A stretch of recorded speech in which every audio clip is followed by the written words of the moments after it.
It's WrestleMania season, people. I said WrestleMania 41. You know, the one in Las Vegas. You know, with the 4-1, with a bunch of cards and stuff. WrestleMania, baby. Oh, man. So, ladies and gentlemen, let's go ahead and go over the card and what's happening at WrestleMania Saturday and WrestleMania Sunday. All right. So, let's go ahead and go through these one by one, starting with the triple threat between CM Punk, Seth freaking Rollins, and Roman Reigns. But as you can see, if you notice, Paul Heyman is in CM Punk's corner. That's one of CM Punk's favors. Roman Reigns doesn't have favors for Mr. Paul Heyman, the wise man. But all of a sudden, Seth Rollins now has a favor that the wise man needs to dish out. How does this all play out? No idea.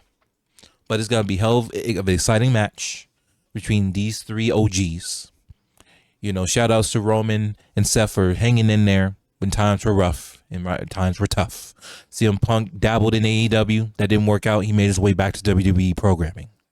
And what an adventure it has been for it to come back all full circle. Now, how this all plays out, you know me. I'm kind of attached to my homie Roman. I mean, can't you tell? I'm going with my guy, Roman Reigns. And I really hope if he does do it, it cannot be like it was last time he was in a triple threat match at WrestleMania. If y'all remember, it was Roman Reigns versus Daniel Bryan versus Edge. And Roman Reigns not only won that triple threat, he won so in such a dominating fashion that just took him to the top. That, you know, he's the tribal chief for a reason. That match really the other matches that did it, but like that match really set him off. And he pinned them both at the same damn time. I'd never think I'd see that ever happen. I thought that was a joke. And when he did it, and it was like 1, 2, 3, I'm like, oh, goddamn. Good Lord. Have mercy. So I'm going with Roman again, just because that's my dude. I don't shout outs to CM Punk, shout outs to Seth Rollins, who's been holding the fort. I got to go Roman Reigns here. I don't know how the finish is going to go.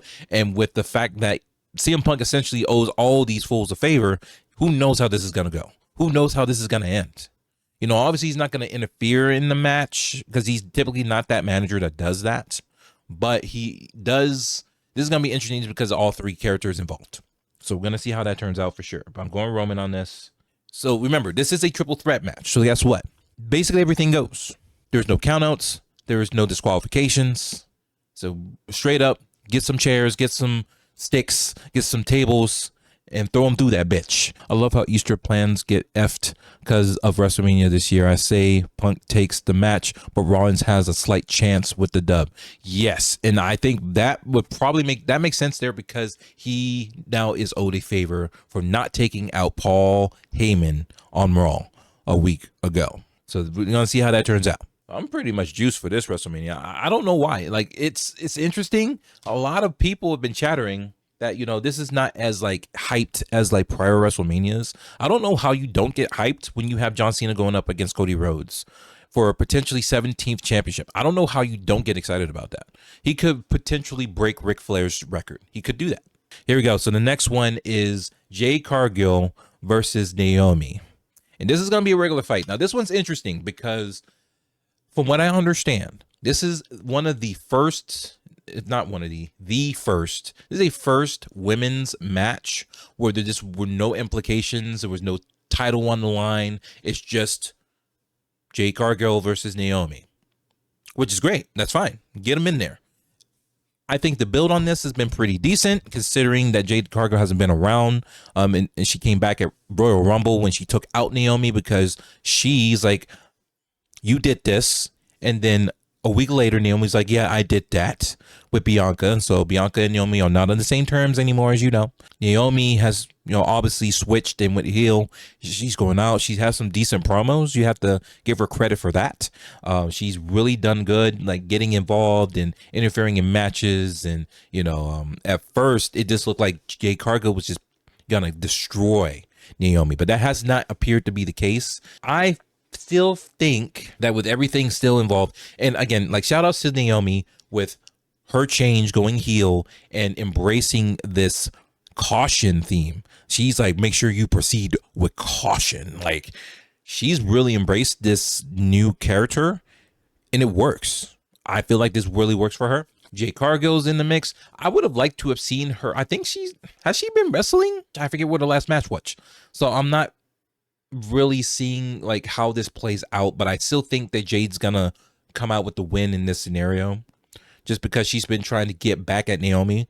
She's interfering in her matches. Actually, yeah, because of Naomi, she has taken a loss because of Naomi's interference. And that was kind of a shocker because remember, when she was in AEW, Jade Cargill, when she was in AEW, she didn't lose for like 2 years. Like, it was a whole thing. It was kind of like the Undertaker's streak. But like, she was like 140 or something before she took her first loss in AEW. And in fact, I believe when she took her first loss, I think that was it. We didn't see any more Jade Cargill. She had left AEW, moved over to WWE, and has been here ever since. Now, she took a break after she quote unquote got hurt when Naomi pushed her onto that windshield. But I think at the end of the day, I think how this has been built out, Jade Cargill is going to come out with the win here. Unless Naomi finishes with some kind of cheap finish, maybe some weird roll up, or maybe she, does something where she hits her with a weapon without the referee seeing this. This is a normal match. There's no implications. There's no stipulations. There's no championship match involved. And we'll see how that turns out. Let's see what other people are saying about it. I gave it to Naomi due to her turning heel, but Jade has the overall strength. But then again, Naomi has the experience and is a vet in the match. Very, very true. Yes, I would agree with that. And I think you can't go wrong with either way. I think that Naomi should win the match, but I think just because of how it's been built out so far with her getting away and not really, Jade not really getting her shots in on Naomi, I think if Jade wins, it will be a clean finish. If Naomi wins, it's not. Just because of her heel turn. If she wins, there's going to be some kind of shenanigan involved in that. Let's move on to the next card. Let's see what the next match is. This is for the World Tag Team Championships. And we'll talk a little bit about this build here so far. This has been an interesting build. It's only been about a 2 or 3 week build. And basically, long story short, the New Day has gone completely heel. And honestly, in my opinion, it's working. It's great. I'm enjoying what the New Day has been doing. And if you have Netflix and you have that tier that doesn't have ads on it, you get to see like kind of stuff that happens in between the segment breaks. And like a lot of times it is doing like interviews with the wrestlers and the stars and stuff like that. Sometimes they'll come out to the ring with their entrance and then they'll take that 2 or 3 minutes ad break to just kind of spew a whole bunch of nonsense, right? So, and it gets interesting, right? I just like what has happened with the New Day in this regard. I do have slight issues when builds into matches for WrestleMania of all PLEs are in a span of 2 or 3 weeks. This thing has just gotten started. The New Day has demanded a tag team championship. Every time they get into the ring, they go up against LWO, they smash them. They get the win on them. How they finish, I ain't worried about that. Thank God for the New Day. Anyway, the War Raiders have been defending them championships with pride. They're doing a great job. They defended it successfully against the Judgment Day. They have defended them against New Day a couple weeks ago, but it actually turned into a disqualification where the New Day wins. The New Day got the best of the War Raiders. They brought a chair into the ring, and instead of hitting the War Raiders with it, they reversed. They took the chair. They hit Xavier, I think, took the hit on that, and then it was a disqualification. Referee saw it. The win goes to the New Day, but of course you cannot switch titles. Titles don't change hands on disqualifications or countouts. They don't get it, but they were able to get a rematch for WrestleMania. Now, there is a big cloud in the air. There's questions going out there because a lot of folks were wondering, well, wait a minute. The New Day and the War Raiders have a tag team championship match at WrestleMania. There are 2 tag team championships out there in the wild. You know who the other tag team champions are? Ladies and gentlemen, the answer to that question is the Street Profits. They're on SmackDown, but the difference is these folks have a match at WrestleMania. They also have a tag team match. I forget against who. I got to check the card for SmackDown, but they have a match for the tag team championships, but it's on SmackDown. And so a lot of people are not happy about that. They're not happy that the Street Profits, they have their match at WrestleMania or SmackDown before WrestleMania, while these folks with a 3 week build get a match at Mania. Now, to talk a little bit more about what's happening with the Street Profits, first and foremost, shout outs to the Street Profits for being the SmackDown Tag Team Championships. I feel that build makes a lot more sense. And that, honestly, as much as I love the New Day, I really enjoy it. Even when they were, faces, they were good. And now that they're bad and heels, I still rock with the New Day. I don't give a fuck. Thank God for the New Day. The build, the tag team build, the tag team division on SmackDown is pretty good. Not to take away from Raw, right? Not to take away from the tag teams on Raw. SmackDown's pretty decent. You got the Street Profits, El Fantasma.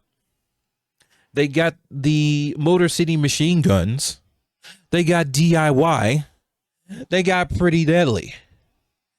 They have a ton of tag teams over there on SmackDown. And they have been tearing the house down.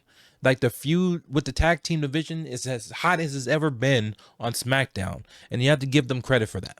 Because the tag team division, for a long time, no, I'm not talking recently, but I'm talking like years past, tag team wrestling was a thing of the past. They could give a shit about tag team wrestling back then. They didn't care about it. But this has been so good. Tag team wrestling has been, like, it is the best it's been in a long time. So shout outs to everybody really giving a crap about tag team wrestling is a big deal. LWO, Latino World Order. Their response is, we're going to do what we are set out to do. Paul Levesque's like, yo, I need y'all to defend your championship to SmackDown. That's what's going down in town. So, you have to give them credit for taking the high road on this, because they could be pissed the hell off. They'd be like, it make no goddamn sense why we're not at WrestleMania. I'm pissed the fuck off. I'm going to go off on the street on the Motor City Machine Guns. I'm going to go off on them. Going to make them call me daddy in this motherfucker. God damn it. But they took the high road, so you got to give them credit for that. I give them credit. I'll be sure to tune in and watch Street Profits defend their championships against the Motor City Machine Guns. TNA grown, by the way, just in case you didn't realize, if you didn't know that. WWE saw something in them. They're like, come on over. We need some tag team hotness in the WWE. We need the Motor City Machine Guns. I like the Street Profits. They're a good team. My only concern is that I just don't know where they stand. Just like a month ago, they were heels. And I say that, in my opinion, they were heels because they came back after being out for like a few months, right? They just not sure if they were injured or, they just, the creative didn't have anything for them at the time. But you had the tag teams feuding, the Pretty Deadly against Motor City Machine Guns versus Legado El Fantasma. I'm sure I'm not saying that right, and I apologize if I do. If you can correct me, please do. I just want to make sure I pronounce this stuff right. But these tag teams were feuding, and the Street Profits like, we need a piece of this pie. How the hell these fools out here getting title opportunities, and we've been in this shit for years and haven't had an opportunity not once. And so they came out from out of nowhere. They caused a disqualification. They looked like some badasses coming out in suits. They were not here to party like it was 1999. They weren't doing this shit a month ago. They changed their music and they were about business. Now they win the titles, and now everything's all dandy and shit, and he's out here doing this. It's like, are they heel or faces? What is it? So, like, that's my only concern with the Street Profits. I don't know where the hell they stand. I don't know if they're faces or heels. You have to just pay attention to the little small stuff. But with that being said, I mean, it's still red hot, the tag team division on SmackDown. So with that being said, that's all good and dandy. And I hope they retain their championships against the Motor City Machine Guns. But going back to this match right here between the New Day and the War Raiders, I feel that the New Day should win this one. I want them to get what's rightfully theirs. I want them to get the tag team championships, but they have set themselves up for failure from the start. The second they went and messed around, they found out when Big E came back, he's like, man, I will be your manager. Don't break up the New Day. Because remember, they had that segment where they were about to be completely done. Kofi and Xavier were feuding so much amongst each other. Everything was falling apart. They were literally about to say, it's been real. It's been great. We got to go our separate ways. But then Big E comes out from out of nowhere talking about, guys, you can't break up the New Day. This is amazing. Like, don't you dare be sour. And like, he's like, come on, man. I'll be your managers. Just don't do it. And then Xavier and Kofi ended up realigning with each other because they both have a hatred for Big E. They're upset because Big E wasn't around. Big E, he took a disgusting, nasty injury. Thank goodness, one, Big E didn't have to have any surgery, and he was able to heal naturally and all this stuff. But we haven't seen him in the ring since, and we don't know if he'll ever be cleared to wrestle again. And that's so sad because out of all the wrestlers on the roster, Big E's probably like the most positive and the most motivating person in the entire organization. Like, let's just be honest. Like, his energy is something you ain't never seen before. He's always great. Everybody loves him. There's not a single person on that roster that hates this man. He's just a really good dude, and you want nothing but the best for Big E, right? So shout outs to him. But I feel ever since they essentially exiled Big E from the New Day, like it's gotten so bad that Kofi Kingston removed Kofi. Kofi photoshopped Big E out of the photo of him when he won his championship. When he won the WWE championship for the first time, and Big E and Xavier lifted Kofi in celebration, that's something that you never forget, right? That's something that you cherish for a lifetime. But it's gotten so sour that Kofi's out here like erasing Big E from his history. Like, come on now. You can't do that. That's a little much, my guy. That's a little much. And I have a feeling it's going to play a role on WrestleMania Saturday. War Raiders are probably going to win this one because of whatever shenanigans is going to happen between the New Day. And I am predicting Big E is going to have some role in this. He's going to play a role. It's going to distract them or cause a problem to where the War Raiders will capitalize on it and get the win somehow. So that's how I feel that's going to go. El Grande Americano goes up against Rey Mysterio, Hall of Famer. Rey Mysterio, his entire, the majority of his wrestling career has been in WWE. And I was like, oh, you know what? You have a point. Because even though he came from ECW, WCW, those promotions are long and gone. Long gone. Rest in peace, right? In the streets. And he's been in WWE ever since. And he's been here for quite some time. But El Grande Americano, he's out here making waves.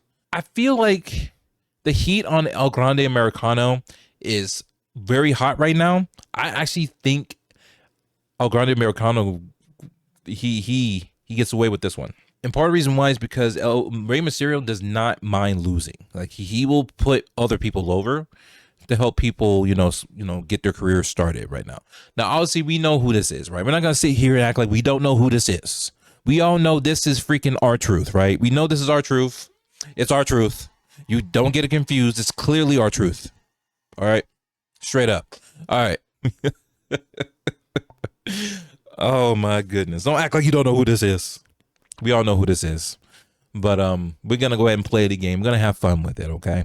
I feel like he's still going to get away because remember, he's been playing this whole entire thing where he puts this stone in his mask and he's going to play a role. But I think Rey Mysterio is going to circumvent that. And I think he's going to be he's going to block his headbutt somehow. Maybe he hits a reversal to where he can get the metal piece out of his head. Or even more like you said, maybe we get a mask, a mask unveiling of El Grande Americano. We're going to see that as R-Truth. And then shit's going to go south from there. But I still think that, in my opinion, I think El Grande is still going to win this one. So I think you still get your mask reveal, but it's still going to come in some kind of dirty finish. It's not going to be a clean finish at all, in my opinion. I think he's going to come away with some kind of roll up, or he's going to hold on to the ropes. He's going to do something to get the win. We know how R-Truth plays. You know what I'm saying? When this was initially introduced, when they showed the entire card in Sacramento this past Monday night on Raw, and they were showing up all the matches, you can hear how excited the fans are in the crowd. You got some pops for some of the matches. Obviously, you got your pop with the triple threat. You got your you didn't get much of a pop with Jade and Naomi, but you definitely got a pop when you saw LA Knight and Jacob Fatu. Jacob Fatu is a Bay Area dude. He's shouting here and talking about I mean. But Jacob versus LA Knight. And this is for the United States Championship. As much as I would love to see the Lone Werewolf go ham on LA Knight, there's going to be some shenanigans here. And LA Knight's going to come away with the win. I want Jacob to win this one. Everybody in the building's going to want Jacob to win. His mana, his energy is unparalleled. Everything he can do in the ring is insane for an individual his size. But this is something he's always done in other promotions. And people are so excited to see this man come up in here and just create straight up havoc. His feud with Braun Strowman has been incredible. And you wouldn't think it would because, you know, a dynamic with Braun Strowman, like you're going to get what you're going to get with Braun Strowman. And shout outs to Braun Strowman, by the way. I had to give him some credit because, you know, he takes everything on the chin. You know, like when his number is called, he is there. You have to give him credit. Yeah, he's not on the card at WrestleMania this time around. There's not much for him at the moment. But, you know, you got to give him credit. Shout out to Braun Strowman. I want to make sure he's not forgotten. Thank you for everything you've done. You know, he's still around. He's not like he's gone or anything. It's just they don't have anything for him right now. So it is what it is there. He'll play a role. I think LA Knight wins this one because there's going to be some shenanigans where Jacob's family gets involved. We're talking about Solo Sikoa. His family's going to get involved in some way that's going to stop him from winning the United States Championship and potentially lose this match. And he was very clear. He's like, I'm going to do this with you or without you, what you going to do? And I feel that they're going to turn on him in some way. And he's going to be on his own. He really will be ending up as a lone wolf at the end of this show, in my opinion. This is just my prediction. I think that's what's going to happen. LA Knight's going to win at the expense of Jacob Fatu getting like tangled up with his family. Solo and his folks is going to get involved and screw the match to where LA Knight ends up winning in this one. That's my opinion. He might even win this, but then still there might be a turn with his family. They might turn on him because he wins the championship. This can go either way, in my opinion. I feel that it can go that way, but we'll have to see how that goes. That has the potential to still in the show for Saturday. Jacob versus LA Knight. I feel that's going to be the show, the match of the night. We have the WWE Women's Championship between Tiffany Straton versus Charlotte Flair. Let's talk about this. This one, and I feel bad for saying this. This one here is going to be the stinker of the show. This one's going to stink up the joint. It is. It's going to be the stinker. I don't know why. The build just hasn't felt right. Ever since Charlotte Flair won the Royal Rumble, she made the decision to pick Tiffany Straton. It has just been Tiffany getting assaulted every single week, sometimes twice a week, like on the same show. Is like, yo, what is going on? So like when they were overseas in Europe and Tiffany Straton, you know, hit that moonsault from the top of the Titantron down to the crowd, I'm like, okay, we might be getting something here, but like the build is just not hitting. I don't understand what it is. Charlotte's cooking the crap out of Tiffany Straton in promo mode. You know, like you got to give Charlotte credit there. Like she knows like how to respond and rebuttal in certain situations because she's done this long enough, right? Like she should be able to, right? And to her credit, yes, she's making the champion look funky just in promos, you know? And like Tiffany Straton, as good as she is in the ring, I'm not going to take that away from her. She's very good in the ring, right? But my issue with Tiffy is that her delivery in promo mode, it's not hitting good. It's not hitting good to a point where it's really affecting the draw for this match. I'm not excited for this match at all. I could care less who wins this one. I don't know how the finish is going to go. But if I were to choose which one's going to win this one, I would go Tiffany Straton. She has everything to lose in this scenario here. If she loses to Charlotte Flair, she's just going to end up getting buried while Charlotte's champion. And that's not something we want to see. The build with Tiffany Straton so far, before this interaction with Charlotte, has been pretty decent. You know, she won the Money in the Bank, and she was, you know, working with Nia Jax. It was kind of weird with that whole Nia Jax situation where she was just getting like opportunities after she lost her championship to Tiffany. Then like literally like the Saturday night main event, she got a title match against Rhea Ripley just by beating her up backstage. Like she didn't earn anything. She didn't like, there was no qualification match. There was nothing. And she just like beat up Rhea Ripley for like 2 seconds in the back. And then Rhea's like, I want a match with Nia Jax. It's like, why are you giving her a title shot? Because she beat you up in the back? Happens all the time. It's called wrestling. Just kidding. But like, that was a funky build for Nia Jax for me. She just kept getting opportunity after opportunity with no explanation as to why it was happening. and that was very unfortunate. But she got her championship by cashing in on Nia Jax. And, she's had some decent matches from here and there. She's defended it. Has done a good job recently. But like Charlotte Flair and Tiffany Straton, it's not hidden. It's probably going to be the stinker of the night. I don't want it to be, but it might, just because of how it's just been built out. It's just boring. No one's excited about this build. No one is. If you are, please let me know in the chat if you're excited about this match right here. Jey Uso's over as hell with the crowd. Hell over. Gunther, hell of a wrestler. 80% of his career, he's had a championship on him. Whether it was in NXT, UK, regular NXT, goes to Raw. He's holding on to that United States champion or Intercontinental Championship, excuse me. Now he's World Heavyweight Championship, or he's champion. He's held on to a championship for 80% of his career. That's insane for as long as he's been in this business. And rightfully so, right? He's a great wrestler. He knows how to get things done. His chops are devastating. His powerbomb damn near puts you down through the mat. Like, he's good. Like, he can fly if he wants to, hit you with crazy ass drop kicks that are just devastating. Like, he can wrestle, as can Jey. Jey Uso is a fantastic person in terms of wrestling. He's still finding his way as a singles competitor. Had a funky going with the Intercontinental Championship. He held that for like a few weeks and then he dropped it so he could pursue this. Well, I guess he dropped it so he could pursue the family stuff with War Games, with, the bloodline, the OG bloodline versus the new bloodline, which that's no longer a thing. But now he's pursuing this. He wins the Royal Rumble. He's going to go get Gunther. Gunther went messed up by taking out his brother Jimmy. It only makes sense that Jey wins here. And I feel bad for Gunther, but one day he's going to get a win at WrestleMania. One of these days. It's going to happen. He will get a Mania win. One of these days. It just ain't it. That moment where he takes out Jimmy, the blood's going through his, like, he has his blood all over his body. And he's doing this in front of Jey while he's restrained in the ring. That was the turning point for this build, for this match. And I think once Jey switched over to, like, I'm not eating all the time, to I'm serious and I'm about to get you. I'm gonna get you, Gunther. Like, he got to that point where shit got serious. I'm not afraid of you no more. Like, that's the turning point right there. And that has been executed perfectly. So I'm glad that did occur. We needed to see something in order for this to really be built up. And this is going to be a decent one. I don't think it's going to be super long. It's not going to be like a 30, 40-minute match like the Triple Threat's going to be. I think this goes maybe 15, 20 minutes. And, Gunther's going to come in loaded. He's going to go in and give him everything he's got.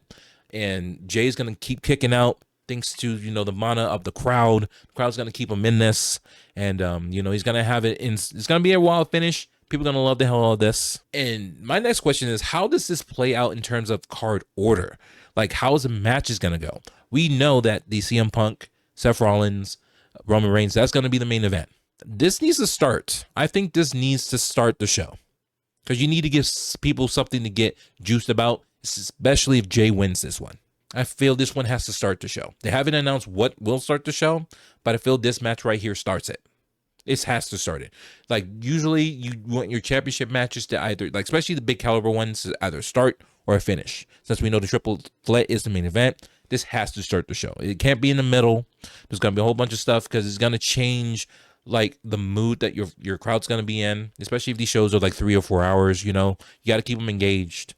And you want to have some stuff that's not going to be, as exciting like the Charlotte Flair, Tiffany Straton match. That's going to be in the middle of the show. That's not starting. They can't start.